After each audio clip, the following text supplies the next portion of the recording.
What's up, everybody? What's up, and welcome back to On the Warpath. It's your boy Sanchez 405. If you're new, make sure you click that subscribe button, hit the bell so you get notifications anytime new content posts. Always like, comment, share the video because y'all know what we do here. We talk about them Washington Commanders, y'all. A lot to talk about. First preseason game. Talk about the burgundy and gold scrimmage, the uniforms. The uniform schedule came out, or the jersey schedule, however you want to call it. Got an interesting take on that. And then just some roundabout ways, and we'll get on out of here. Maybe we might have Paulie pull up and enjoy a little bit with us as well. But appreciate y'all who have pulled up here tonight. A little late, but hey, better late than never. And y'all, we are 25 days away. Really, yeah, in 25 days, we'll be talking post game about the Commanders in the Giants game at Landover. Well, it is Landover, but at Northwest Stadium, and we're looking forward. Looking forward to seeing. Look forward to seeing that, man. Real football around the way. We've got this preseason entertainment right now, or lack thereof, and that's the title of the video. Is sloppy seconds, because we get right into it. And what we saw here on Friday was frustrating, to say the least. You know, as cliche as you want to, it was not good. The backups look unprepared. Dan Quinn, it was all over his face in the press conference, which, like I said, I did not. I watched a game where I never saw our head coach. And maybe I missed him because it was the New England Patriots broadcast, but they never panned over to Dan Quinn. It was all about the Tom Brady show and Mike Vrabel coming in here and doing whatever. But, you know, it was that slant. Thank God we have Monday Night Football, and, you know, it'll be shared amongst both teams, the Bengals and the Commanders, on Monday, this upcoming Monday. But, yeah, what's up, Patrick? Patrick is talking to us. That's good, Patrick. I mean, yeah. We'll see. We'll see where you're at here in a little bit, Patrick. And then third string quarterbacks suck. Um, hey, that's why they're third string quarterbacks. Not very good. Not very good. But you know, they're not supposed to be stars. They're backups for a reason. They can come in there and try to win you a game. You know, we looked at, like, when we had Taylor Heineke, he wasn't a starter. He's a backup quarterback in this league. Nobody else has made him their primetime starter. You can look at that with Sam Hartman, and did he play good? No. Did he play well? Not at all. He played bad. But there were opportunities in that game that he could have slung a touchdown, and you had KJ Osborne drop it. It was right in the breadbasket. I mean, he could have fed his family on the. If it was between him and his kids and his family going hungry, they would have went hungry that day. KJ Osborne, and it also begs there, why in the hell is he still on the roster? But that is a different story for a different day. What's going on? What's up, Hawk? These guys got blitzed. They sure did. Yeah, the pun was intended. I hear you, Hawk. Hawk's getting ready to creep back over to Ravens fandom here in a little bit if it goes sideways against Baltimore, aren't you? But the key thing I took away from Saturday, Saturday, Friday, uh, third down efficiency wasn't there. Of course, you got your backups out there. Um, about under 40% there, not good. 5 of 13.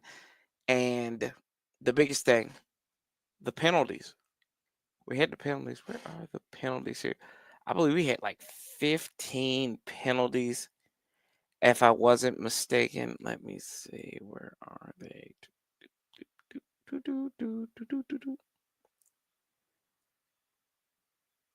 I believe like 15-2, it was something ungodly. And you know, yeah, here we are. 13 for 98.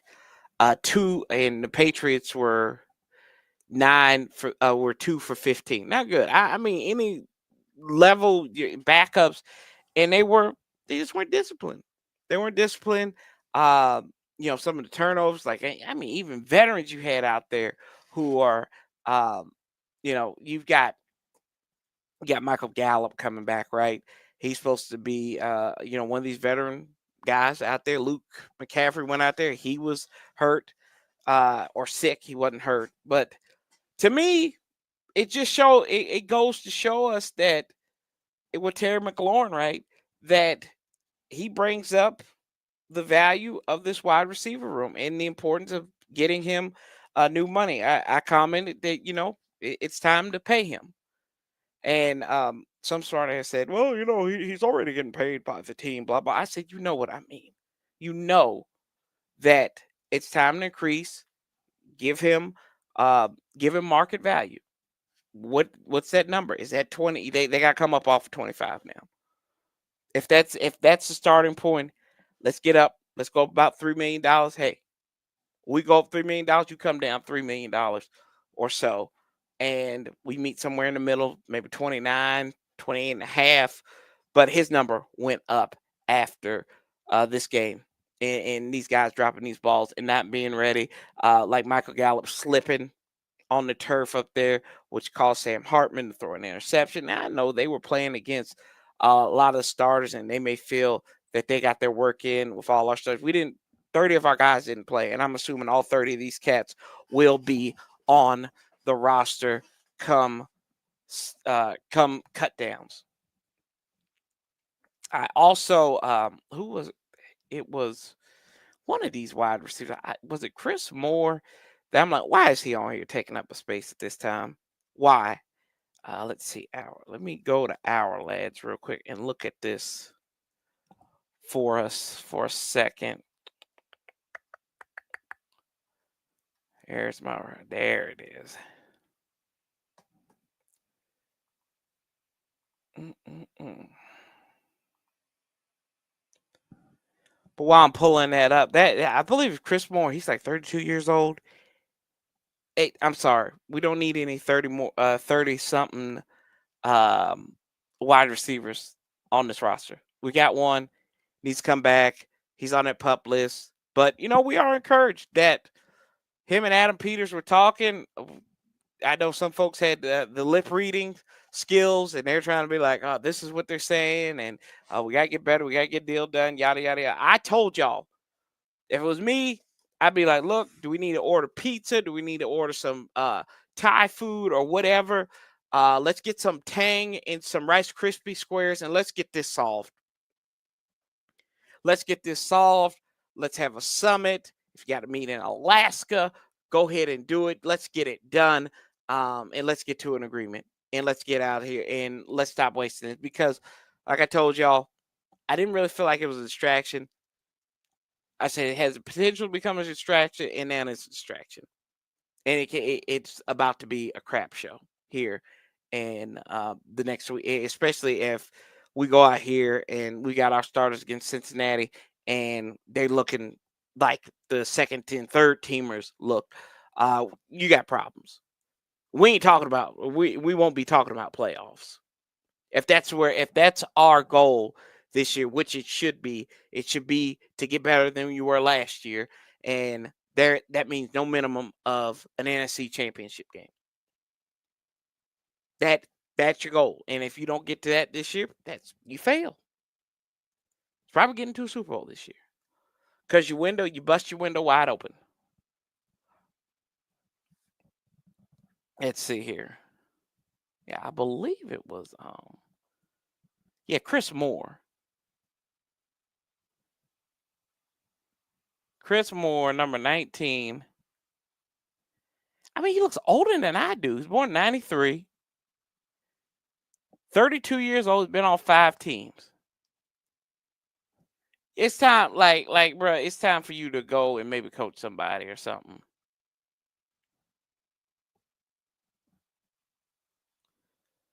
Play for the Cincinnati Bearcats. Yeah. Like, bro, it's time. Yeah, it's time to maybe go on and get you out of there. Gallup's still on there, and he's listed right behind Terry. Let's see here. Who else? Didn't see much out of Jalen. I think Ja'Cory Brooks showed a little bit there. But that was it. I mean, as far as the wide receiver go, yeah, Terry, time to give him his money, give him a little bit of change, give him some more spending change, maybe agree to pay off the wedding and be ready to rock and roll, bro. Let's go and get out of here. It's time to go to the house. It's time to get ready. It's time to get ready for the season.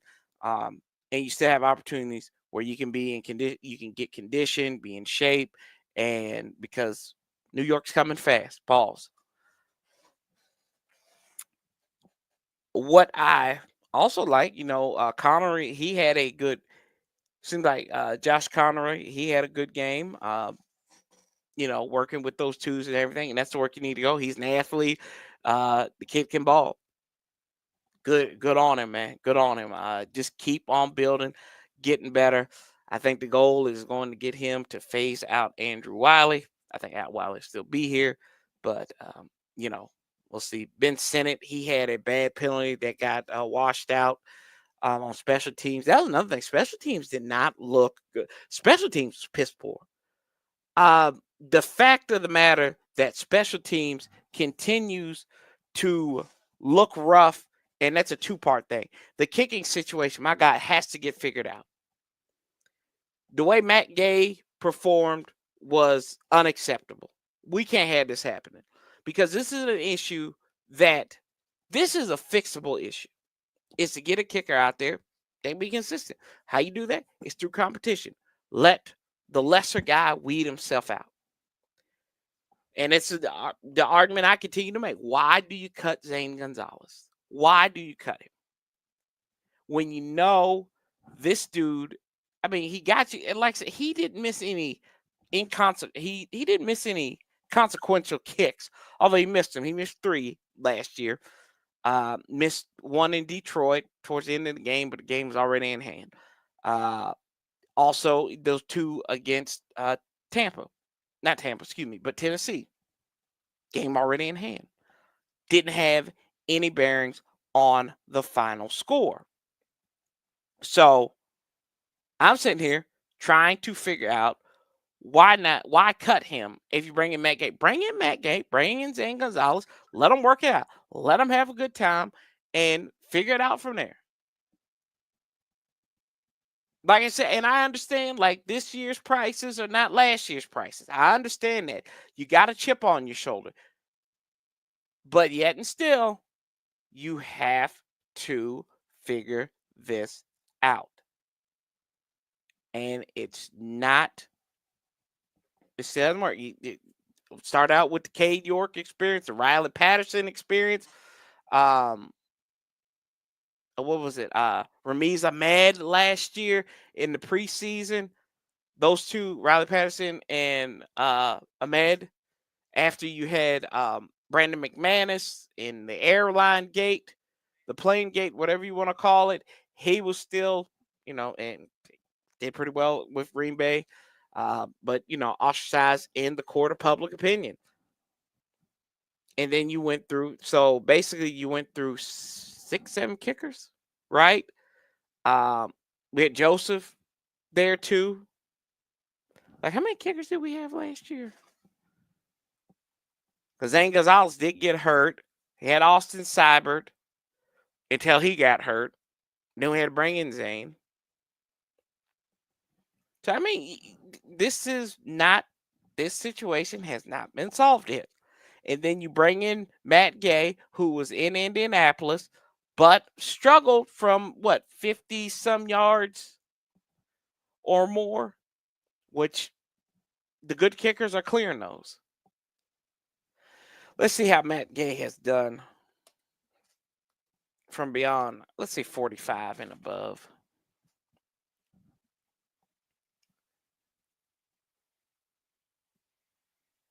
It was 12 last year. He was 12 of 12 from 30 to 39, 7 of 7 from 40 to 49. He was 3 of 9 from 50 last year. He was 8 in 2023. He was 8 of 13. His last year with the Rams, he was 7 of 9, 4 of 5. He was 1 of 1. We only played in 7 games in 2020. And then in Tampa, played 16, all 16 games. He was 5 of 8.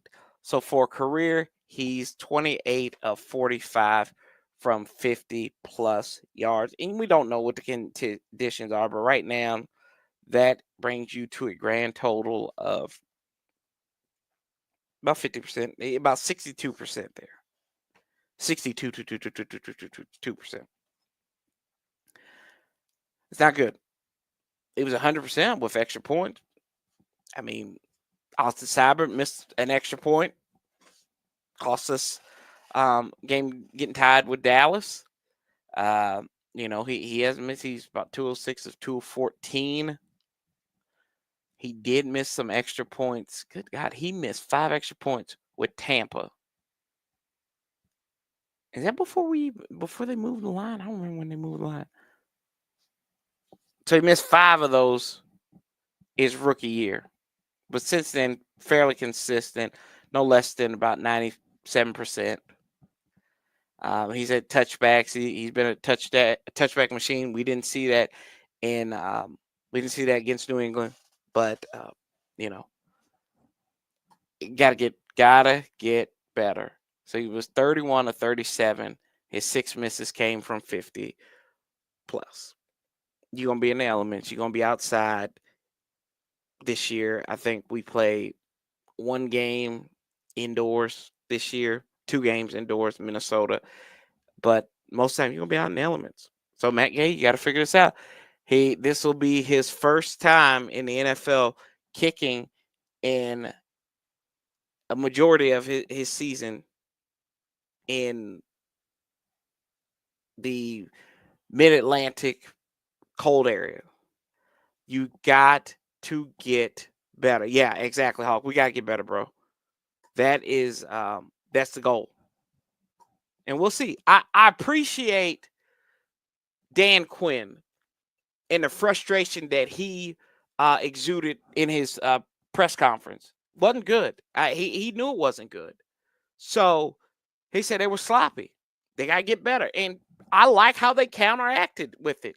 They did this scrimmage. I will give credit to Johnny Newton. I could get to a couple guys I liked it. Then I'll talk about the scrimmage. I like Johnny Newton. The effort he showed, forced fumble. I liked what he did there, and they were able to come and clean that up. Bobby Price, Paulie would say he liked how he played. I liked how Trey Amos played. Trey Amos looked like he's looking like the part. Granted, we will see. Stephon Diggs out there, but he played some good games. Tyler Owens looked rough on defense, missing tackles, sliding tackles, and all that stuff. Dom Hampton, he got cut. The fit wasn't there. I appreciate Ron Rivera. I'm not Ron Rivera. I appreciate Dan Quinn for cutting him. I say Ron Rivera because if it was Ron Rivera, they would still be putting these round holes in the square pegs. And we'll figure out a spot because he's a draft pick. No, you got his ass out there, and he can go find somewhere else, which I don't think he's found a home yet. Hopefully he does. Good on him. And and somebody else said that, these are just the backups. Yeah, these backups that you're talking about will probably, at least some of these guys will get thrusted into starter roles because of the starters in their health. Like Zach Ertz, I say this all the time. He had a unicorn season last year. Do you think he's going to play all 17 games and be healthy this year? I hope so. I pray he's going to he's going to get through it. I do. But if I'm a realist, I don't trust that.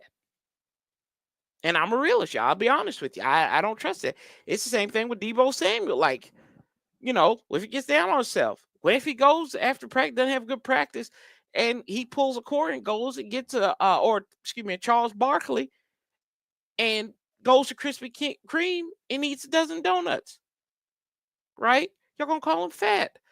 I'd say to this, people calling him fat, you wish you was as fat as Debo Samuel. I wasn't on the Debo Samuel train, but the more y'all call him fat, I don't. I'm like I'm a fan of him. Noah Brown still got the kidney issues and all that stuff, but on offense, I liked was it Cager, the tight end, and then Felton, the running back. Yeah, they ran hard. Um, McNichols ran hard, I thought. Chris Rodriguez, I don't know, bro. I don't know. Bill looked okay. Bill Merritt, still, he was a third day 3 pick for a reason. Hopefully, he can contribute. Like, he's not gonna replace B Rob. Stop that. You people who are saying he's gonna replace B Rob, he's gonna replace B Rob. Like right now, no, that's not gonna happen. It may happen eventually. Everything happens in phases. But y'all need to, like, we really need to chill about our expectations for rookies.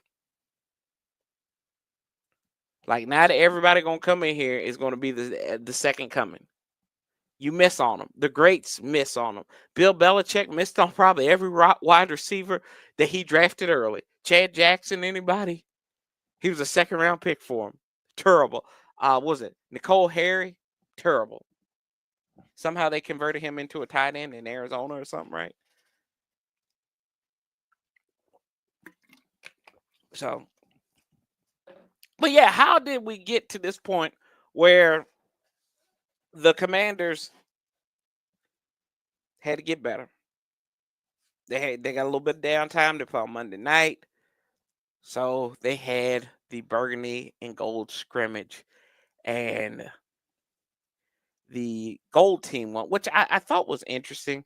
They called the burgundy and gold scrimmage, but like one group wore burgundy jerseys and or kits or whatever, and then the other one wore the white ones. So why just call it burgundy and white, or get them a gold shirt, right? Like to me, that bothered me from a standpoint.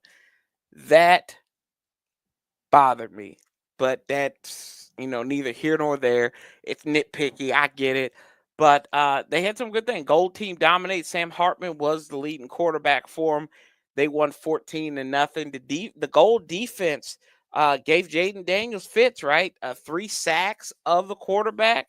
Brian Johnson was the offense coordinator for the gold team, and um, he called a good game. He had Sam Hartman had a good throw to Demetric Felton, and that was on 4th down. What else we got here? Uh, Colston Yankoff flipped a complete pass from Sam Hartman back to Casimir Allen. Got in the trick. Okay, we like this. I like this. Chris Rodriguez scored a touchdown. Who else here? Jay Daniels, like I said, 3 sacks. Bobby Wagner got in Daniels' face, overthrew Debo Samuel.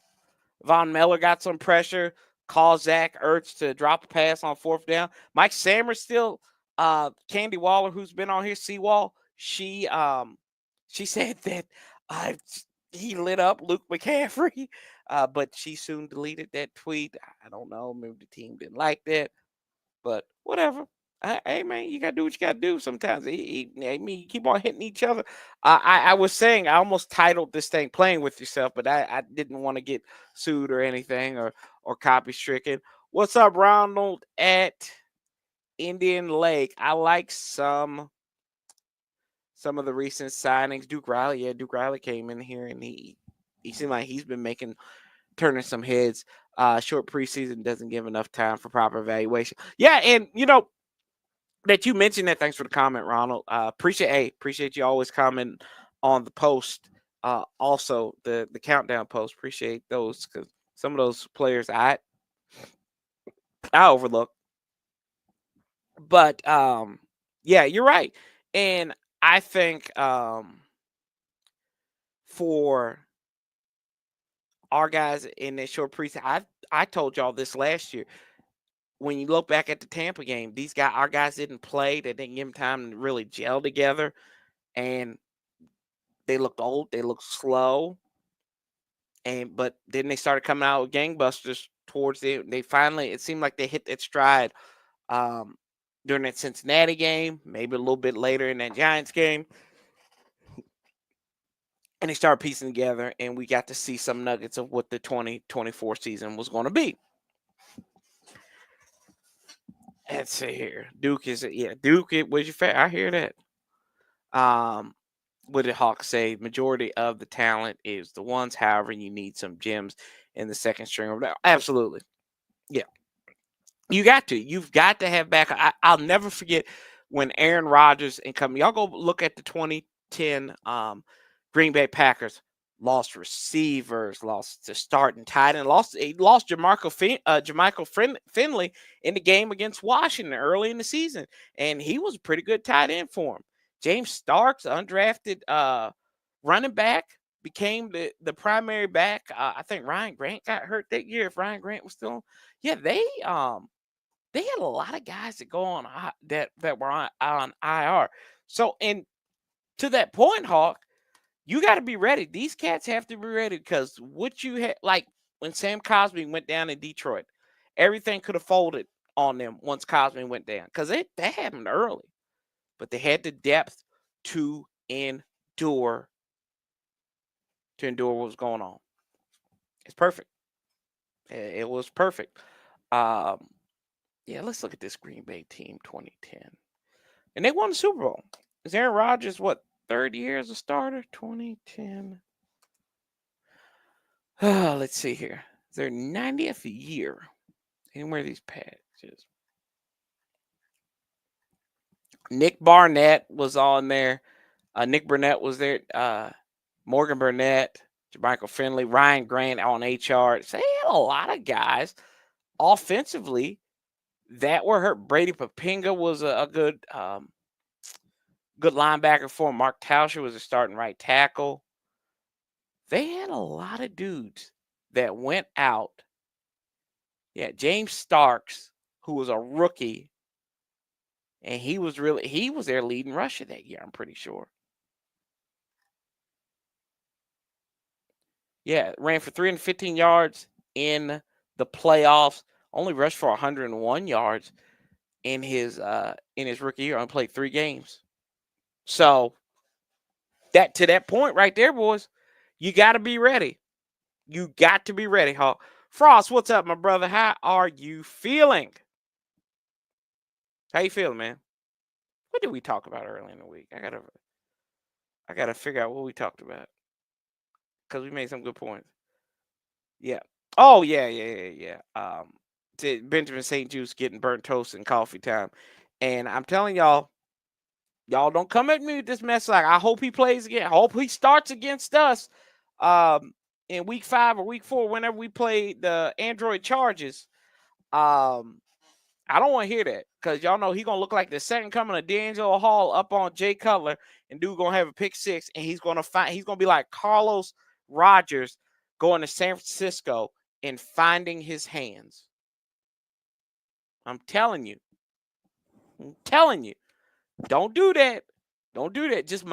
Let's just mind our own, and let's not worry about Canadian. But I look. I know LA is out there. They got ice out there. I'm saying the brother from Canada. I don't know if his paper's still good. Gone out there, deport him back to Canada. Appreciate it. What's up, Trucker, man? What's up, man? But yeah, we did have some signings though this week. Who did we sign? Commander signage.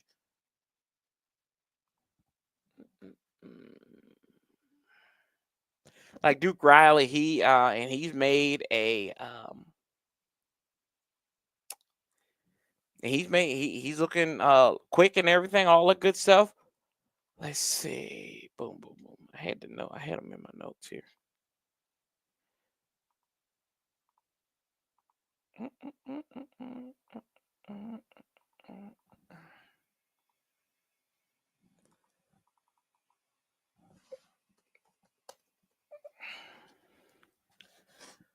Always got to find you guys.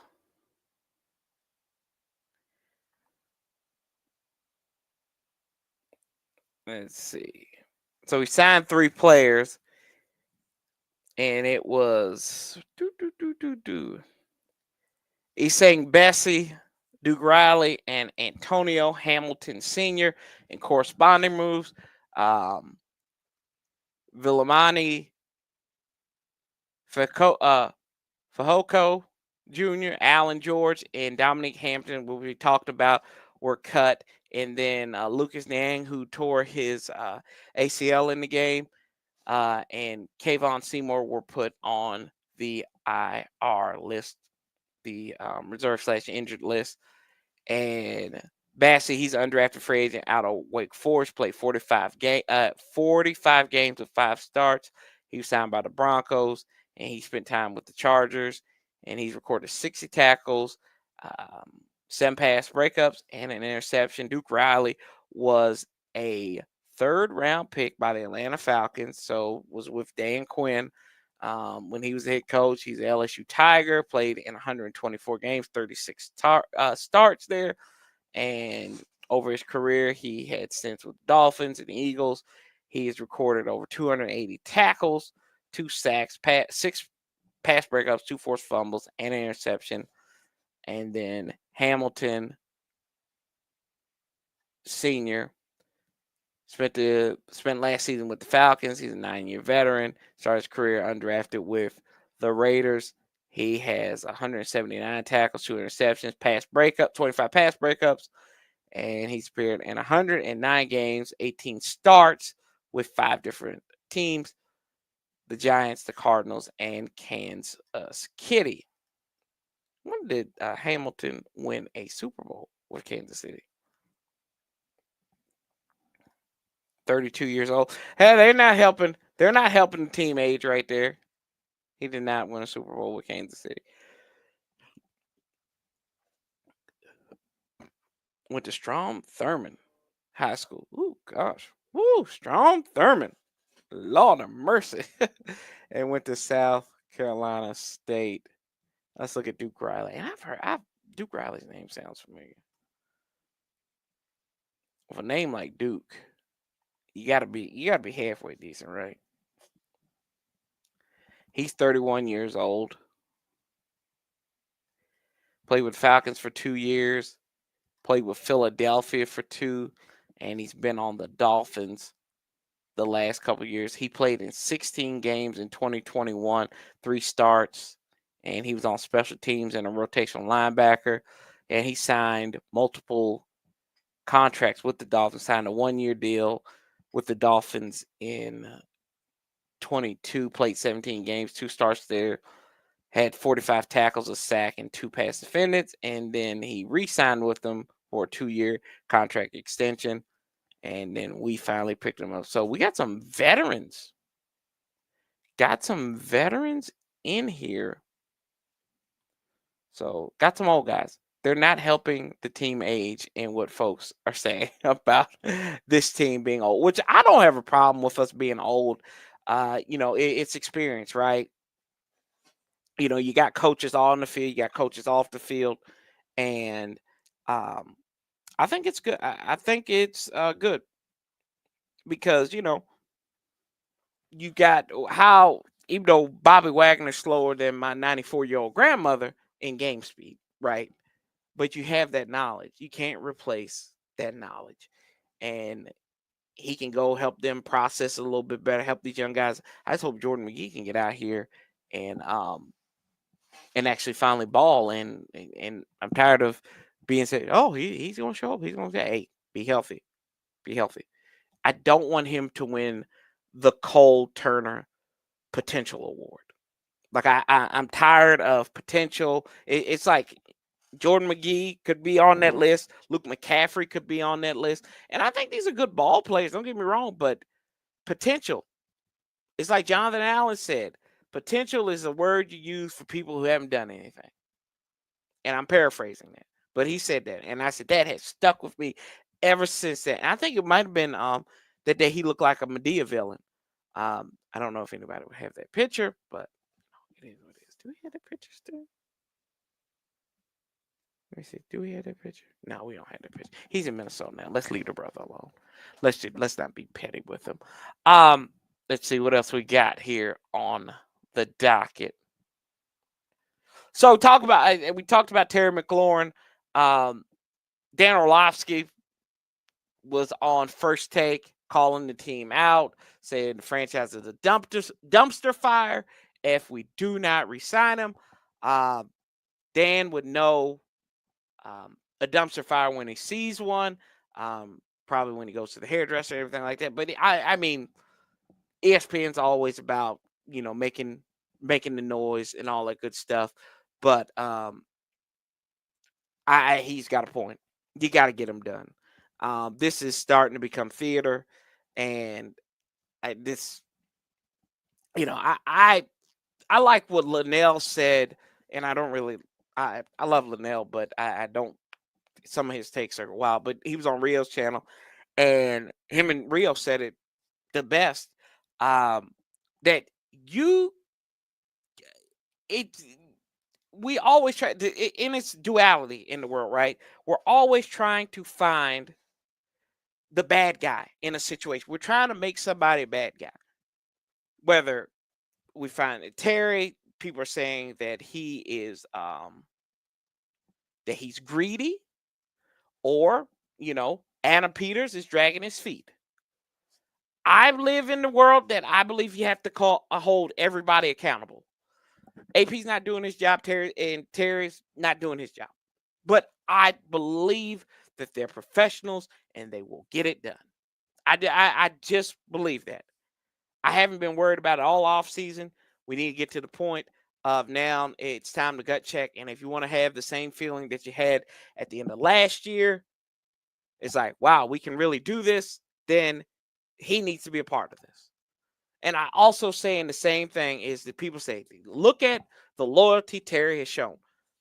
I get that, but Terry, just like everybody else, the loyalty has to be rebuilt.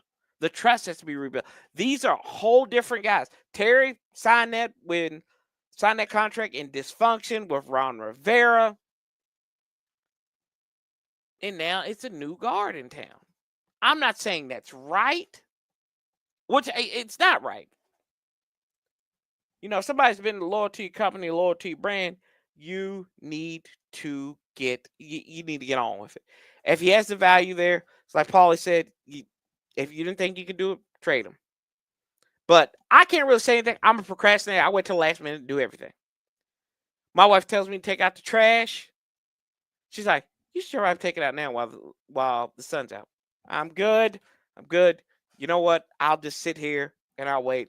Because you know what? I like to sit in my chair. I like to feel my ass grow a little bit. Right? Like Homer Simpson said, you got the ass grow. What I'm saying is I wait till when I'm ready. And yeah, I don't mind if I have to go out there and fight a bear or something like that. It's okay. Ain't a big deal. Ain't no problem, man. We ain't worried about it. We're not going to worry about it. Ain't nothing wrong with it. Frost's always like he yelling. He stays in caps. Oh gosh, did you talk about the reports of terrorism? Yeah, and that's Linnell had alluded to that on Rio's channel. What was it, yesterday or day before last? So I mean, yeah, if they're doing that, good on them. Good on them. But that practice speed and that just throwing pitch and catch, that ain't game time speed. That's not game time speed. It needs to be done by Tuesday. Yeah, I'd like it to be done by this weekend. You burn it. Daylight's burning. We're waiting for the street light to come on, and that's week 1. Week one. Terry needs to go get some practice rep. Yeah, I agree. I agree with you. And let's see. It's easy for you to pick out in the chat. LL. It's removed now. Bro, I'm messing with you. Oh man, shoot, yeah. Nah, bro, we ain't got that many comments up in here. We got it's like you and me up in here right now, chatting and talking. But Let's see here. Probably ran too late. This used to try to do 9 o'clock, but I don't know. Maybe somebody else is on. It's all good. Let's see. If you got on the replay, just say what up. Let's see. The uniforms. The uniform and I look forward to this. I'm a uniform nerd. I like the history behind the uniforms. And I'm not talking about ours. I think ours are terrible. And this, I look at this uniform schedule and it validates a few things for me. So let's take a look at the uniform schedule. So they've even named them now. They call it Legacy Burgundy, Monument White, Super Bowl era ones. Those are the Redskin remake ones, and then the Battle Blacks. So let's take this as we go. We're wearing white at home for one game. One of the monumental white that we have, which that white jersey is awful. It's awful. But I also am a person that the Washington football, whatever you want to call them, Redskins, Commanders, football team, Boston Braves. I don't think Boston Braves. We need to wear white at home. White jersey, burgundy pants, whatever socks you want to wear, it's fine. But that is the identity for me and a lot of people that it was success. From Joe Gibbs' first start to the end of the Norv Turner time, we wore white at home. Marty Schottenheimer came in here and started doing burgundy. Burgundy. Not a big fan of that. Maybe a night game do what the Miami Dolphins do. But I like that. That's us. That's my team. I don't have it that's what we equivalent with success. So we wear the white jerseys and we don't know what the bottoms are going to be. Against the Giants, home opener, it's going to be white. I won't be at the home opener this year because I'm tired of seeing us play the damn Giants, y'all. You know how many Giants games I've went to? I went to Tiki Barber's last regular season game. That was my first Giants game. I went to and it's been a minute. Went in 2021 to the Giants game. 2022 to the Giants game. Didn't go in 23. 24 last year. I've been to 4 Giants games. I've been to a quarter of the game. I think I've been to 12 games my whole life. A quarter of them have been with the damn New York Giants. I'm not going this year. And plus, the wife said no, I couldn't go. Freddie had called. He had an extra ticket. I said, babe, I've got this opportunity to go. Yeah, you were. You were at the. Hey, we met at the home opener. We got the picture. We got the picture to prove it, right? And I said, honey, look, I could go. Can I go? She's like, no.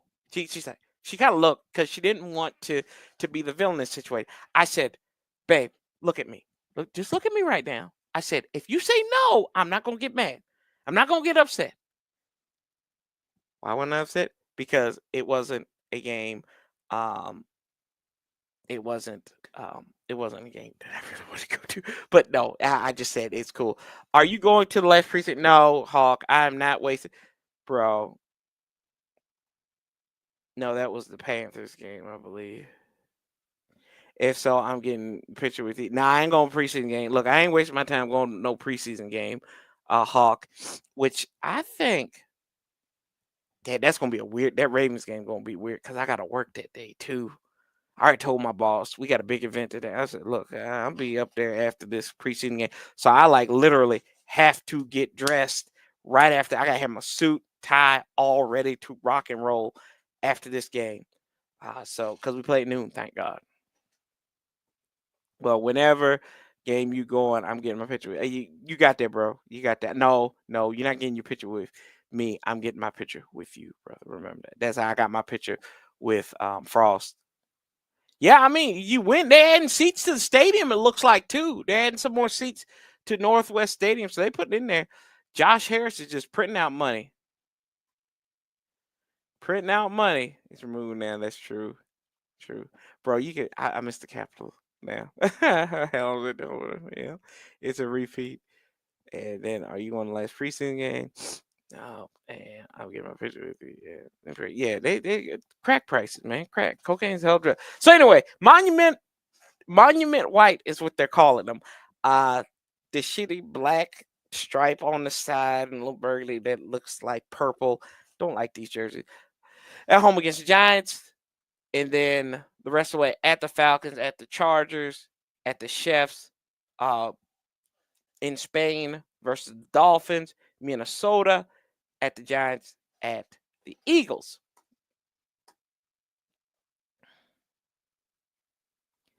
Brian, no, look, I'm just another dude. I'm just a regular ass dude. That's exactly what I appreciate that, bro. I've heard that. Now, like you big team, like you get like Ed Oliver, Louis T, or Rio or somebody like that, and that's big time. Like I would probably put that. I get them to sign that and put that on eBay because you get some money out of that one. But me, I'm just regular old Joe. I'm trying to come down the road. My mom, I think, was going to go to that game, but I don't think she's going to go now. They were moving around. Legacy Burgundy. Legacy Burgundy. That's what they're calling our home jerseys. At the Packers. So the Packers are going to wear their white helmets in their all white uniforms on Thursday Night Football versus the Raiders at Dallas versus Detroit and then versus Philadelphia. That's when we're wearing our Legacy Burgundy. So only 5 times this year we're going to wear that Legacy Burgundy. Trying to phase that out, right? Super Bowl era, we know all at home versus Seattle versus the Broncos and versus the Cowboys. If I'm not mistaken, y'all, this is the first time I would say probably since Joe Gibbs' last season, maybe Jim Zorn's season. I'd have to go back and look that we have wore more white uniforms at home than we wear in burgundy. We only wear burgundy 3 times at home this year. That's a trend, y'all. That I'm telling you. And then I've got another assessment here in a second. Super Bowl era Seahawks versus the Broncos. They should all wear their throwback uniforms for that one. And then Dallas on Christmas we'll be wearing the Super Bowl era Joe Gibbs, whatever you want to call them. Now we're going to wear the Battle Blacks. And this is where Corey has a theory. Corey has a great theory here. 2 things. I said we need to call these the Bear Blacks because, and that sounds horrible when you say it out loud, but again, the traditional All Blacks for the Chicago Bears. And, this will be the rubber match of that to see if these are going to be worth it at the end. I'm going to tell y'all something, and you don't like. You may disagree with me. You may like these black uniforms. The black uniforms suck. They suck. They suck ass. They're terrible. They need to go. Go to retirement. And they have phased these damn things out. Remember that first year? We wore them 3 times. We wore them at Dallas, which that was weird. This would be the first time. This could be the first and last time that we wear these Burgundy Commander jerseys in Dallas. Because we wore white 2 years in a row, these last 2 years, and wore the black ones. Yeah. Because we wore the black ones in 22, 23, 24. Yeah. This could be the last year that we wear these things in Dallas. This could be the first and last year. Frost, shame on you. Shame on you. Shame on you. It's after 10. I live with a person who loves Bear Blacks. So, Chicago Bears now. Hell, Caleb Williams might fall. We know. Different story, different day. Anyway, these black uniforms suck. And they know it. They know a majority of the there might be a segment of the fan base, but I think there are more people who do not like these black uniforms, and that's why they're phasing them out. We only wore them twice last year. We wore them twice the year before, right? Against the Giants. against the Bears. And then we wore them 3 times that year before, twice at home, which I thought they had a good thing going. They wore the All Blacks and they had the against the Vikings, right? And they had the camo look, feel, and everything. I thought that was going to be something they carried over, but they didn't. Um, and played against Atlanta in those All Blacks. Yeah, they suck. I mean, whatever you want to say. I mean, the whole uniform kit, the changeover for the Commanders sucked. We get that. You don't have stripes on the pants. Awful. Awful look. They look like something that you could get. It looks like something that the fat people would get at the Nike store, right? They look like they ran out of colors. And it's all what the people in 4X would wear is these white, black, or burgundy pants. Let's see.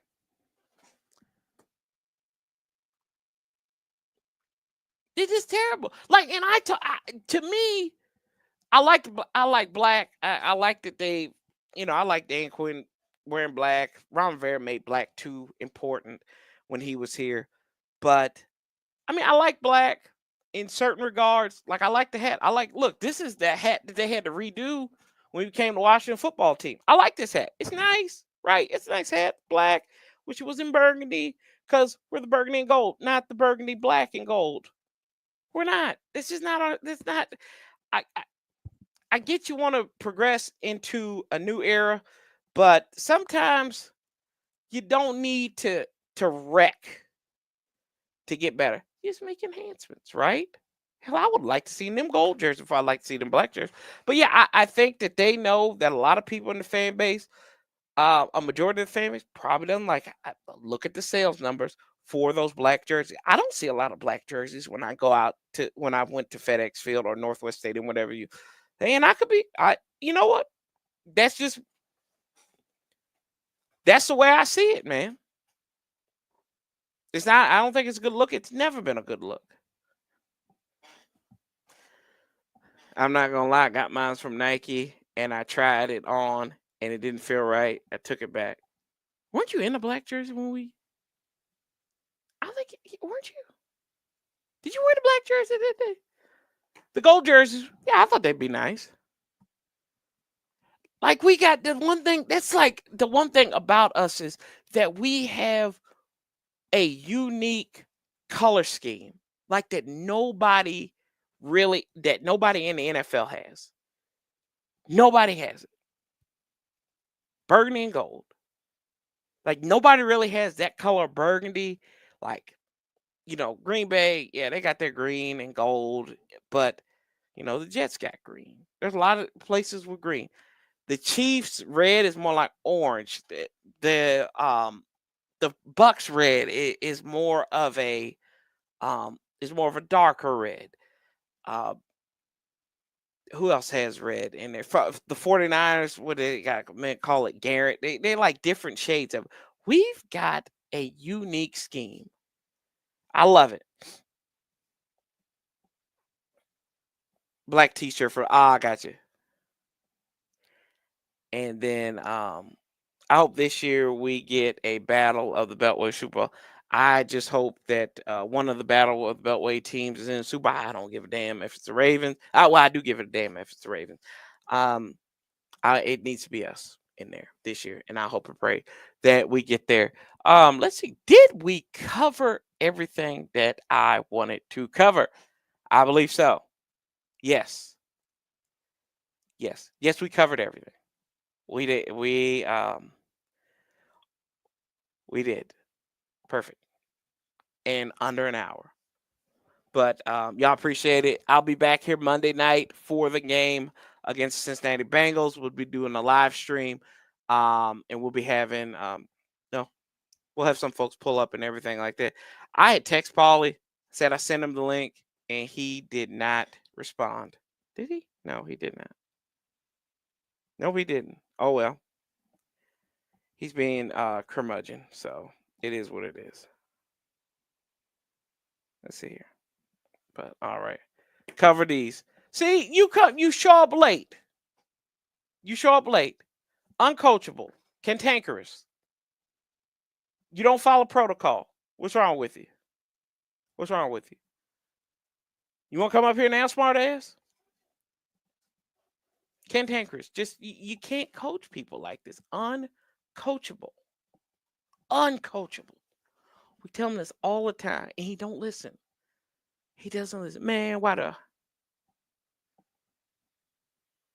Watch this. I send him the link. I'm gonna give him like 3.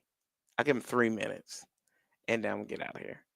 I can give him 5. I'll give him 5, and I bet you he'll be up here. I bet you will be, because I texted him. I'm like, hey, I said, sent you the link, and I did. I did my due diligence. I sent him the link because every time he'll ask me, "You doing the show? You did the show today?" I'm like, yeah, bro, I'm doing the show. It's Wednesday night. You know, we doing the show. You know that. So we'll see here. We'll see if he does it. If not, we won't worry about it. Let's see, what else can we talk about? Let's go around the NFL. Like what? Damn.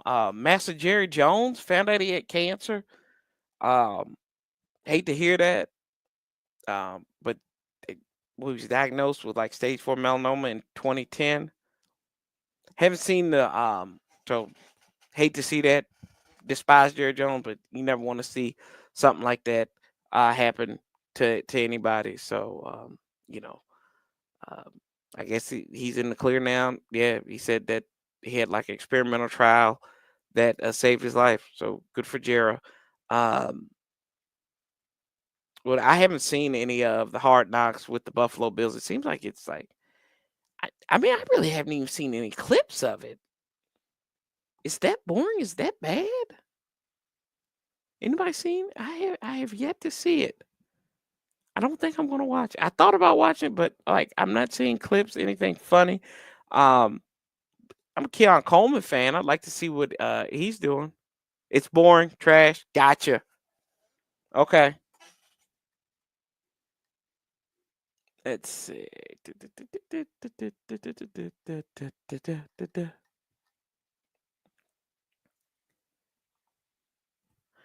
Yeah. Yeah, I just because they haven't been good. I mean, I guess ever since the Giants did it now, like it's gotta be boring. I think our in season Hard Knocks is gonna be a bust. Terrible, Kenny. Terrible. It's terrible. Yeah. I think it's gonna be a bust. Because like they don't want to get these coaches don't want to give away, and these organizations don't want to give anything away that could be considered a tell, and will be interesting. Like when the Cowboys get on there, how much is going to be Jerry? Like you know, how much would that be, Jerry? Well,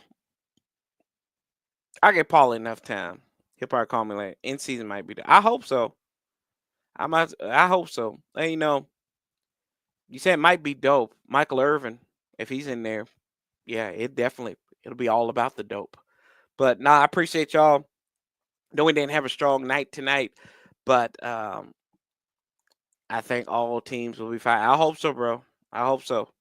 I think the Giants will be better than what people think they're going to be. I think that, um, Dallas, they're always something.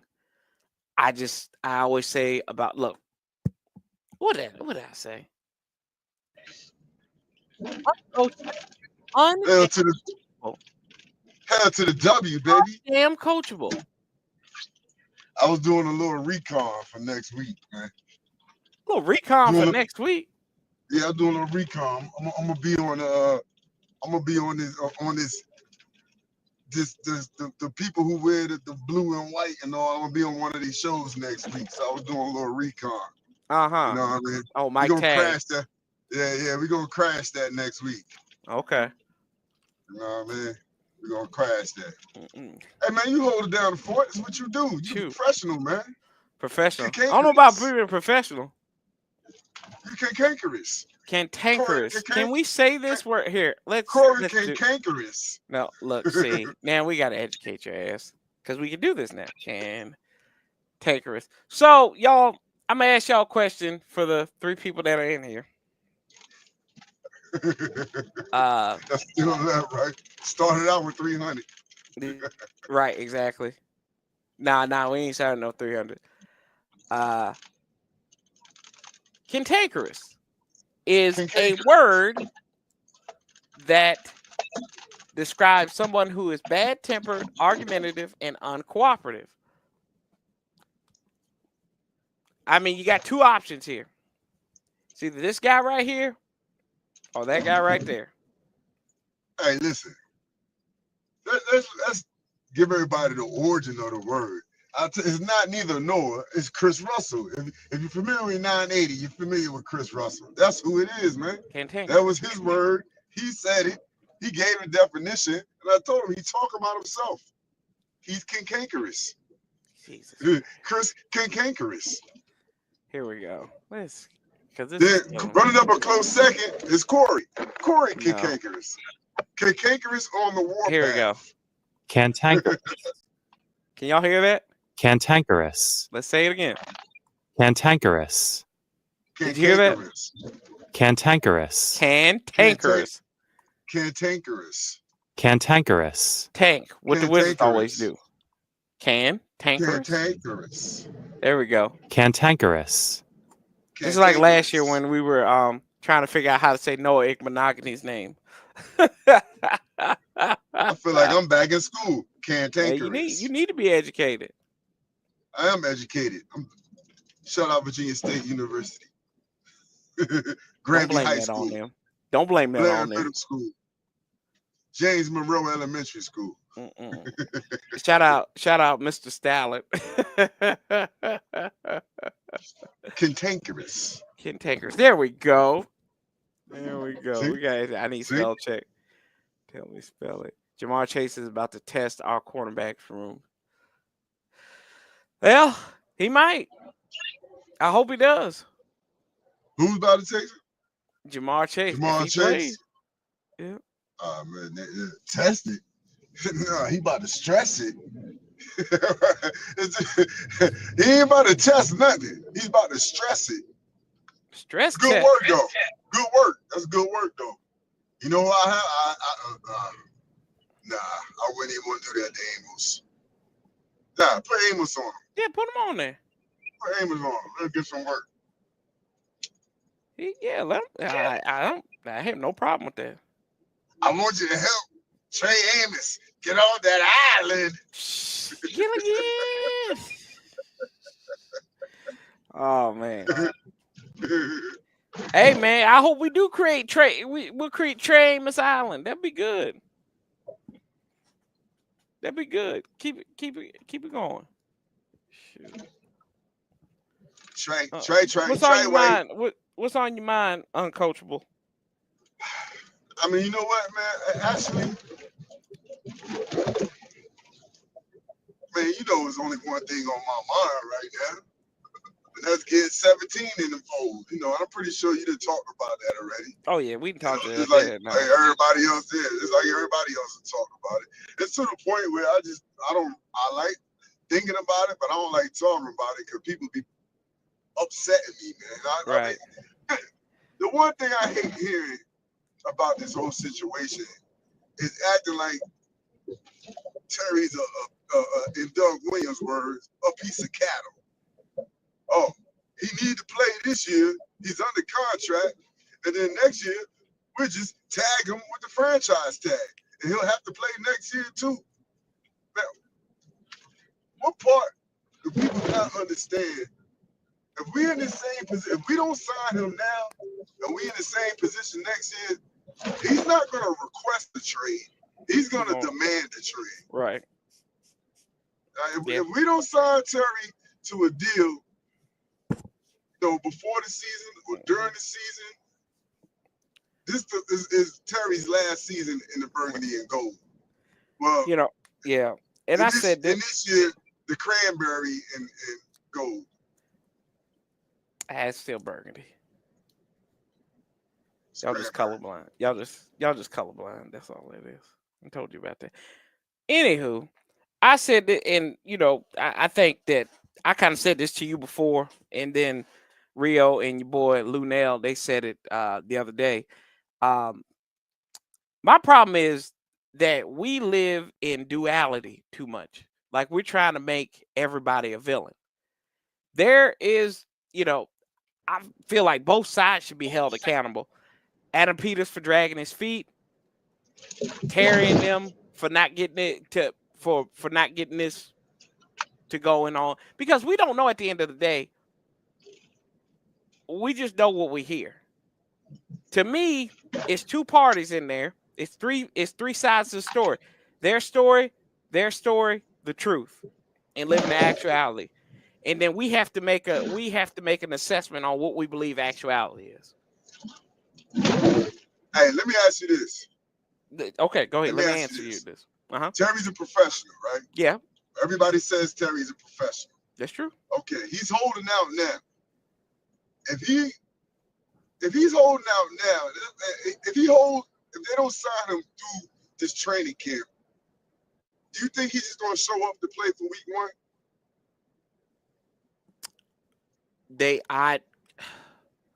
I'm saying, because at this point, I'm thinking if he's gonna show up for week 1, Mm-hmm. by now he got to say to himself, "I got 2 weeks to get ready for this season." Yeah. 2.5 weeks right now to get ready for the season. So at some point, he's gonna have to say, "You know what? I'm gonna come report, get ready for the season, and I'm just gonna let my agent handle this. We ain't gonna talk about this no more." Or I'm thinking if he continues this holdout through the whole training camp, Terry ain't that vet that doesn't want to be in training camp. Right. He don't strike me as that type of vet. So if he misses this whole training camp, to me, I'm thinking he's gonna go into the season and miss games. He could, yeah. I mean, that could be a possibility. I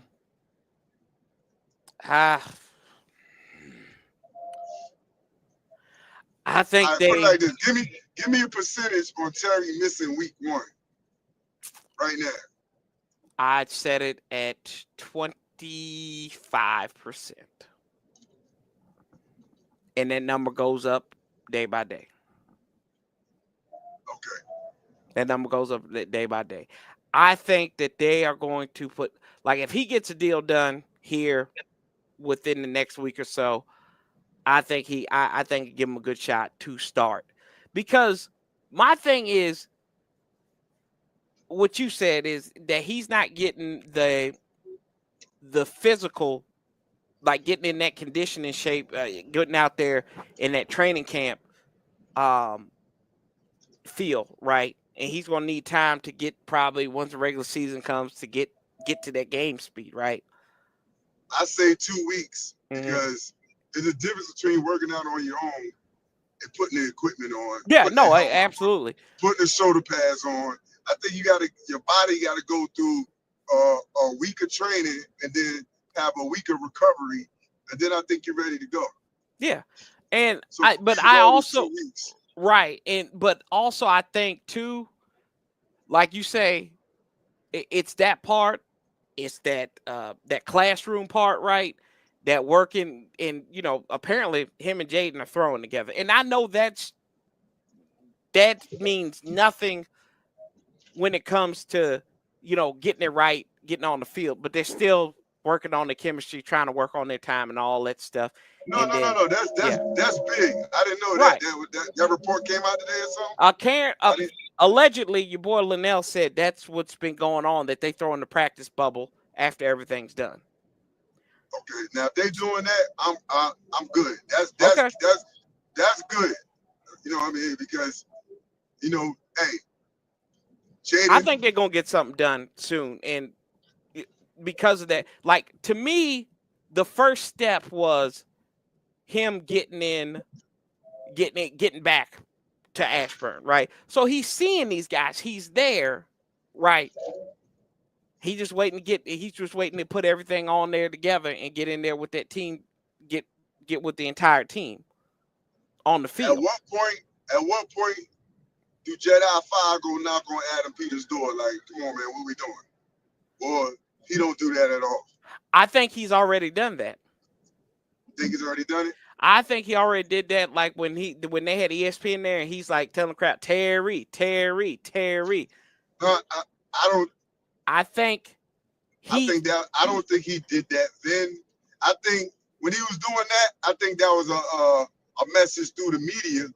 But I'm talking about, when did he go knock on Adam Peters' front, on his door, go to his house, or meet him at Top Golf or something, and say, "Come on, man, what are we doing?" I think he's already. It's my guy. I think he's already done something to that degree. I think he's already done something like that. If he has. I know Joe Blow spoke up, and them boys got signed. And then how long? But and then you're also talking about Burrow. These guys really, their contracts ain't really. Joe was already established. Joe had been to a Super Bowl by that point. You're right. I'm not saying he kind of owned that team right now. Right. Like Jaden's getting to that point. Jaden's getting to that point. Like if this was next year, and Jaden was like, we in an NFC Championship game or went to Super Bowl, then Joe Burrow is big. Joe Burrow is bigger than the Cincinnati Bengals right now. Right, exactly. Right. Jaden Daniels is trending in that way for the Commanders. Trending that way. He's not there yet, but right. I feel what you're saying. Mm-hmm. Okay. Yeah, that's because he just finally went through everything. He's repeating what he did last year now, so he's in that first window. So I mean, that's a good question though. I like that. I like that thought process. We need to tell the whole story, y'all. Tell the whole story then. Tell the truth. Nothing but the truth. So help me God. There you go. Terry. I don't want to talk about Terry. But yeah. Some people want to talk about Debo. Debo's going to have 1,200 plus yards. That's asinine. That's too much. A successful season in a contract year. This is what I don't like. Go ahead. This is what I don't like. If Terry don't sign an extension, well, really, either way, if he do or not, because the extension ain't gonna kick in until next year anyway. Right. But when they line up week one, if Terry's on one side and Debo's on the other side, who's making the most money? Debo. That ain't right. That ain't right. That ain't right. But like it also goes to my point. I hear you. I agree with you. But at the end of the day, they had a change in organization. And everybody who was a stockholder in there beforehand is out the window. Okay, but everybody hold on. Let me finish first, and then I'll let you go and rebut and disagree with me. My thing is that they all have to. Yeah, you're being cantankerous right now. My thing is they got to rebuild loyalty, trust in the brand, whatever. Adam Peters, wrong or right, has his guys that he evaluated. Debo, Kinlaw. You want to say they overpaid for Kinlaw? Overpaid for Kinlaw. Overpaid for Debo? Go ahead, say that. Because right now, from the looks of it, they have done that. But at the end of the day, those are guys that Adam Peters evaluated and trust and knows their abilities. While that's wrong in the grand scheme of everything, but nothing. Fairness is just a social construct. It ain't right. Okay. But that's how it goes. And I hear you. All right, but you know what? Adam Peters was also here last year with Terry McLaurin, right? And Terry made Adam Peters look good. All right, because the first two games when he had 1-2 catches and 17 yards, he ain't say a word. He said it's going to get better. Give it a little time. All right. Throughout the rest of the season, outside of Jaden Daniels, he was the best player on offense. He was clutch. He helped you win 2 playoff games. He scored in all 3 playoff games. He did. I mean, that's like saying, like, you got a new girlfriend, but you ain't gonna treat her better than your old girlfriend. Like, what's going on? I mean, I understand what you're saying that, he evaluated him, he did all this, he did all that. But you know what? It's like we used to say about Ron Rivera. This ain't Carolina no more. This ain't San Francisco no more. This the Burgundy and gold, not the Garnet and gold. Yeah, you're right. And I hear you. I agree. And I ain't the guy saying pay Terry for what he has done and what type of leader he is. No, I'm the guy saying, like, this guy's a hell of a player. Give him his money. Don't try to shortchange him. I'm not. I'm in agreement. 33 might be too much, but somewhere below that is a fair deal. 28, 29. I don't see us paying Terry money, and then at the end of the contract or 2 years into the contract, we saying, well, we're not getting what we paid for. Mm-hmm. I'm thinking you're gonna say, man, we getting more than what we paid for. I hearken this to baseball, man. And you had like Steven Strasburg with the Nationals, won the World Series MVP. Dude was booty juiced the rest of the way, and they paid him money. They kept him. They paid him for what he had done. Right. They paid him for what he was going to do. Right. Right. And I caution anybody who says pay Terry that $33 million. Like, I'm not saying that, because I don't think Strasburg. I think Strasburg's like Terry, right? They go out there, they play, they put it on the line, and they get paid for what they're worth. I don't, because listen, the writing was on, not the writing was on the wall, but Strasburg had history up until that season of injuries. Terry haven't had a history of injuries. Terry don't miss game here, game there, and if he is injured, he kind of fight through it. Remember that in 2020, he had the ankle injury, still played, scored a touchdown. That playoff game, still played. You know what I mean? Effective. So, Strasburg had a history of injuries. So the writing was kind of on the wall with them. That was a risk. That was a calculated risk, and they paid him for the good feeling of a World Series. Well, we don't have that here for Terry. I mean, all we have for Terry is because we haven't had any positive, winning history with Terry. I think when you say he had a history of injury, we lost with Terry, and now we have won with Terry. He had that one season where he had the injury, right? That Strasburg. I know we splitting hairs right here, but after that, the guy was consistent. Bro, he got hurt immediately. He had a little. He had an injury in his rookie. Nicked up here and there. I mean, guys winning 18, 15 games a year. That's what you want out of a starting pitcher. Hey, listen, I like Strasburg. I'm not, I'm just saying, like, it's the same thing. Right, but I'm saying it's the same thing. There is that inherent risk. Yeah, it is. It really is, especially being at that age. I don't think it's the same thing. I don't think it's the same thing. It's the same thing. No, I don't think it's the same thing. Yeah, it is. I don't. You do. It's the same thing. He's not thinking it is. It's the same thing. We're going to agree to disagree on this one. Man won 18 games in 2019.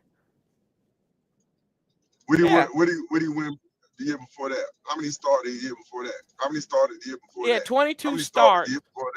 22 starts, won 10 games. Where are we at? Man, I can't believe you got me up here talking about the bum ass. But because it's the same thing. It's the same thing, bro. I'm not comparing. Nah. Here's the whole thing. No, I'm not asking them to pay Terry big money. They gave him big. They gave Strasburg right. Big I'm just saying. No, I'm not asking them to do that for what Terry has done. Paulie, I'm not saying that. I'm saying that you could get yourself in the same situation if you are somebody of the mind that you need to go and pay this guy $34 million a year, and Who's then in that it mindset? backfires. I'm not in that mindset. No, I know you're not.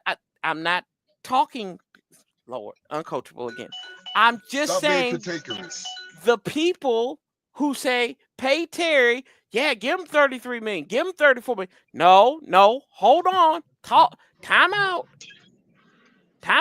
We had a situation in the same city where a guy was face of a franchise and they paid him the money and No, it flamed out. the better comparison would be Bradley Beal. That would be the better comparison. Because really, now you look at it, because Terry has trade value right now. He does. You know what I mean? So that would be the better comparison. Hey, but Terry don't strike me as a beta though. Who? A beta. Beta? Yeah, he don't strike me as a beta. No, Terry a grown ass man. Yeah, Bradley Beal was never a grown ass man. Nah. He was Batman. No, he was Robin. Excuse me. No, he was Alfred. Robin to John Wall's Batman. He was Alfred. He was Batgirl. No, he was what is it? Robin. Yeah, exactly. He was the Commissioner Gordon's daughter. Lord, like Trevor Reason when he was there a couple of years was the Robin. Paul Pierce was Robin with that 1 year he was there. Shit, Paul Pierce was like Nightwing or something. That's what he was.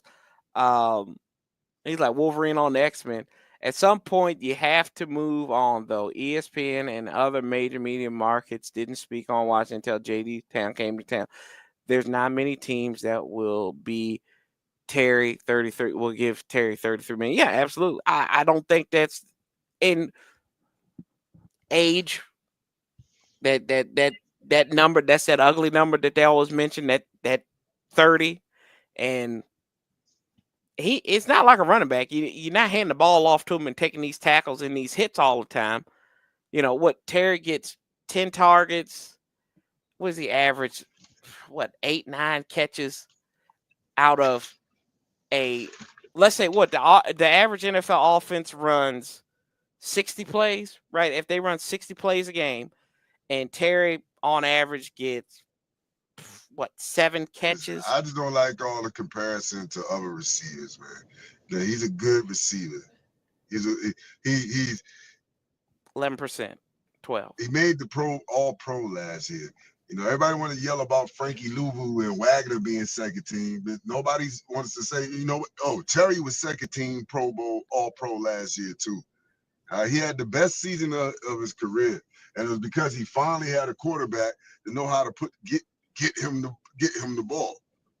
I mean, that's basically what it was. And now we got that same quarterback coming back and should be better in year 2, and people want to undervalue him. That's the crazy part to me is how, and I know why, because we fatigue of it. We ready for the season. We want everybody to be there and ready to go. You got to find. It's a villain. And everything people keep saying, "Oh, it's business. It's not personal." Let me tell you something, man. Business is personal. One man's money is always personal. Right. You know what I mean? My money is always personal. Right. Business. I'm talking about personal. change. He talking about millions. Yep. My money is always personal. Hawk's got a point though. You have to stack him up against his contemporaries. No, you don't. Yeah, you do. No, you don't. Yes, because Jaden not throwing to his contemporaries. It don't matter. Jaden not playing with his contemporaries. Like Jamar Chase, when they had Browning throwing to Jamar Chase, he's still out there working. He's still out there balling. You do have to in anything in negotiations, you always go, like if I want to go to my boss and say, "Hey, I deserve a raise," I got to. Oh, okay. Well, what's your starting point, Corey? What's your starting point? Well, I looked at 6 schools in Virginia about our size, have our alumni base. This is what they're making. This is what these people are doing. These are the benchmarks. These are the benchmarks that I've hit. I mean, and I know you're going to say, yeah, you're talking about change. That's 2 different areas. G from the shop will say, man, I'm a janitor. I ain't gonna be like blah. I'm not gonna be comparing what I'm doing to somebody else. Shout out to G from the shop. He ain't even listen to me, but it's. But yeah, it's the same thing. You do have to compare. I think that's a great point, Hog. You actually made a good point, man. Doesn't bother when you're fighting to reach each other's right. Yeah, that's true. Yeah.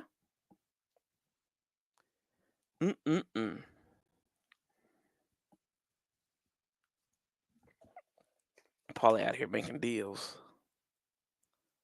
being cantankerous.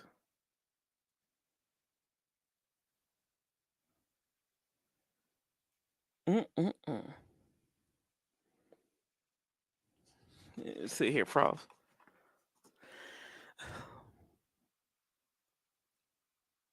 That can we say that they haven't done that right? Like, I would think if I'm Terry and I'm at 30, I want a front loaded contract, right? Maybe that's not what that's not what they want to do. They want to do incentive based. See, to show me that last year wasn't a fluke. I don't think it'd My be a fault, fluke. man. Oh, you good? You good? You good? You good? Yeah. You want to see if last year wasn't a fluke? Like, I mean, it was an anomaly year. It's like the same thing I say. You think? Hold it. No, Anomaly year for Terry? it was an anomaly year for him in the That wasn't touchdown. an anomaly year. It was bruh. an anomaly He year. been putting up. Yo, the only numbers he hasn't been putting up is them touchdown numbers, And and it that's was because an anomaly that's because year. he's been playing with. He's been playing with a bunch of not a sh- jabronis But at that's not a quarterback, man. Paul. When you say anomaly, that's not a negative. I'm not saying that to be negative. Yeah, but it sounds like it is. It sounds like you're It's saying not negative. it's You're not. taking It's it not. negative.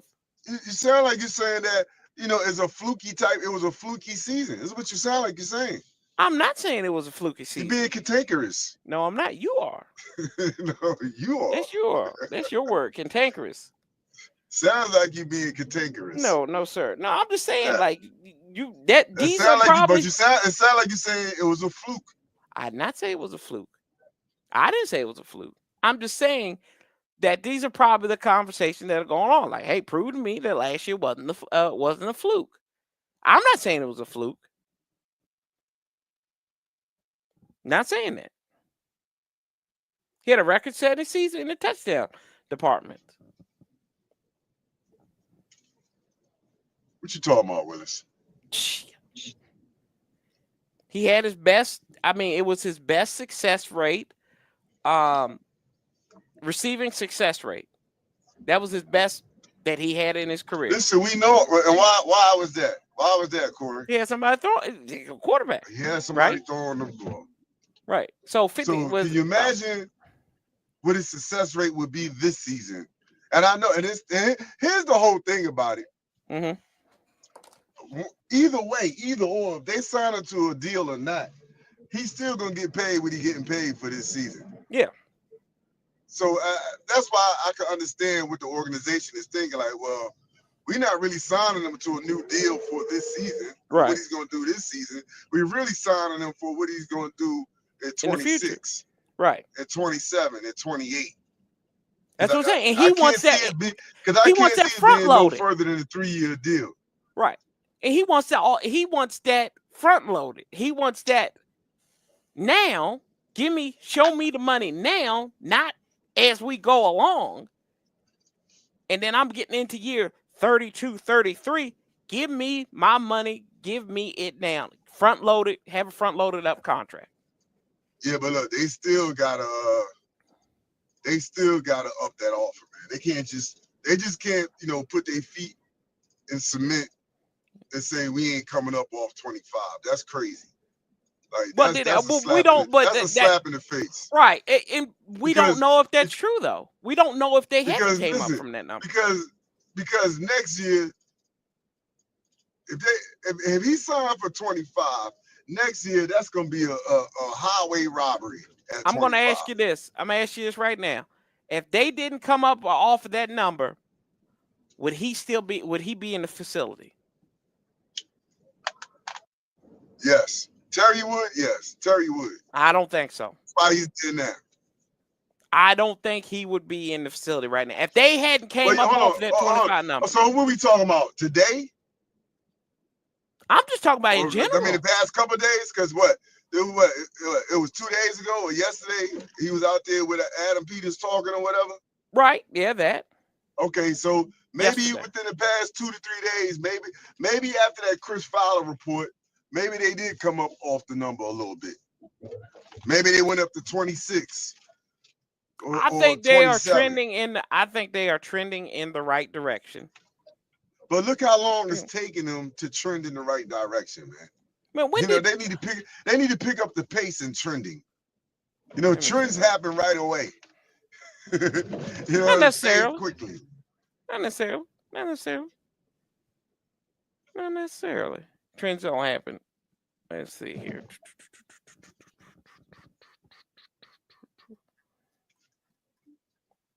They get it done. I mean, hopefully they do get it done. I mean, they just need to get it done sooner than later. Yeah. Because the season is almost here, and the man got to get ready for the season. Period. He'll be fine. He's professional. I don't want to hear this. He keeping himself in shape and not. Yo, he needs to be he need to have a helmet and shoulder pads on. That's how you get ready for the season and equipment. Yeah. Hawk says if I repair more computers than any of my coworkers, and they're making something more than me that doesn't repair a quarter of the machines I repair for average, I'm gonna feel some type of way. Yeah, you gotta go and talk about it. I have and friends. Everybody else trying to say, yeah, but are you repairing the computers like they doing over at Apple? You know what I mean? But that don't matter. I ain't comparing my contemporaries with Apple. We working under the same wing, and if I'm working at store A, right? If I'm working at store A in Cincinnati, and I'm repairing all these cars, but I'm in Washington, and I'm still getting us bronze and silver awards and everything like that, while somebody else bring golds in Cincinnati and in Minneapolis. I'm still compared to my contemporaries. See, there you go. I got him. Now the front office did the same thing by dragging out content. Yeah, that's true, and he that's where he's learned it. That's where he's learned it from. I hear you, but I don't know, man. Right now, like it's at the point now, both people, they need to make their mind up. Do they want to stay married or not? They want to stay married, then they got to find a middle ground. Because I'm gonna tell you what, people who thinking that, next year we just franchise tag them. That's not happening. No, that's not. No, that's not. You gonna sign them or you gonna get rid of them? Yeah. And if you're gonna get rid of them, you're gonna have a Sean Gilbert situation on your hands. His value is not gonna be the same value next year than it'll be right now. You had to trade him around the trade deadline this year. It almost sounds like when Bruce Allen said he didn't trade Kirk Cousins because he wanted to make a run at the playoffs. Shit. That was idiocy, man. So it would be the same thing this year. You're not going to trade him because you think you're going to make a run? Well, I don't know, man. I guess I would do the same thing in this situation because we're not talking about making a run at the playoffs. We're talking about making a run at the Super Bowl. Right. So, yeah, I would try to hold on. If I think I can make a run at the Super Bowl, I would try to hold on to a player for a year or whatever. But it got to be, look, man, like I said this at the beginning of training camp. This is a distraction, and that's all it's been. And don't think that had nothing to do with the way they went out and got mollywopped last week. Concentration is not on the field at all times. Don't think just because you're trying to make a team. I know people, they should be concentrating on making a team. Yeah, they should. But you know what? When they call back home and they talking to the boys, they're like, "Hey, y'all ain't signed Terry yet." Yeah. I guarantee you, everybody that's wearing a burgundy gold helmet has been asked about Terry at least one time a day in these 3 weeks. Yep. Oh yeah, no doubt about it. It's a distraction. Yeah. Yeah. But you deal with distraction all the time. Every team has a distraction. Super Bowl champions have. But this is a self-inflicted. Man, no, stop that. That's after success. I You know, mean, you could do. not You know what necessarily, I mean? but That's everybody. I'm after just saying, success. That's the everybody ultimate success. leading up to Super Bowls, people have success.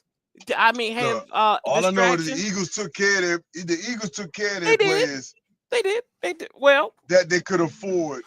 right. That helped them to Cincinnati, and they also got rid of some players or let some players walk. And then these are a lot of guys too that were already established and that were evaluated by Howie Roseman also. Hey man, you know what I mean? Like I said, they just need to get it done, man. Yeah, Get it done. Yeah. Either way, sign them. You know what I mean, or don't sign them. Mm-hmm. Trade something, man. Get it done. And yeah, I'm good with life after Terry. I lived through life without B. Mitch. I lived through life after LeVar Arrington. I lived with life after Trent Williams. 3 of my favorite fan favorite players. You know what I mean? That had to bounce on us for a family breakup. Mm-hmm. So I could live without Terry too, but let's just do something, man. Let's stop talking about this every day. Every day, this is all we talk about. No, they've been talking about more. It's not all they talk about. They've been talking about more. You know that. Hey, man, Terry gets 65% of the talk, sports talk in DC area. Commanders talk. 70% of Commanders they talk. like DC likes drama. No.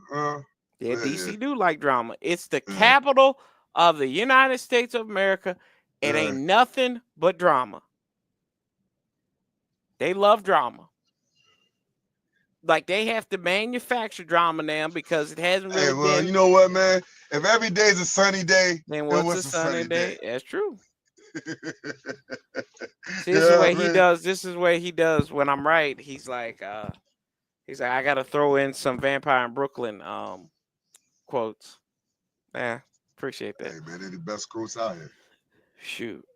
Yeah. Damn. Terrible. It's a terrible movie, but they've got some. It's a terrible movie, and they got one good 5 minute scene. It's not a terrible movie. It's a horrible movie. It's not a horrible movie. It's man. a horrible movie. It's a funny movie. It's horrible. It can be funny and still be horrible. It's funny, man. Yeah, it can be funny and be horrible and terrible. It's cantankerous. Yes, you are. Yes, you are. Cantankerous. You are cantankerous. It's cantankerous. Yep. Yeah, I mean, this word just describes you. It said, what did it say? It describes Russell. No, it describes you too. I'm saying you. It describes Russell. Yeah, it describes Paulie. Cantankerous Paulie. Cantankerous. Cantankerous Paulie. The cantankerous cognac correspondent. PC. Triple C. Don't fall out of it. What did it say here? It says a crusty, cantankerous old man. That's Paulie. Yo. Petty King. PC. Corey. That's right. That's right. Don't you forget it. All right, y'all. We're gonna get out of here. I ran over because somebody was late. I appreciate you, man. You know, hey, man, I tell you, I was doing some recon. You know what I mean? Keep my friends close, keep my enemies closer. Shout out to Hank. Hey, I'll tell you, man, we're gonna rush that show next week. I heard that. I'm gonna get the information out there, everybody, man. It's a Mike Tag show, but we're gonna rush that show next week, man. Rush that show. Bum rush it, y'all. All right, we keep that same damn energy. We outlast the bastards together. Paulie, hit them with it, sir. Hey, man, hell to the W. And hey, somebody find this man's theme song. What's going on? Yeah, I don't know what's going on. You better gas pump. Running late. Let's go. Find that theme music, man. Where that theme music at? We out.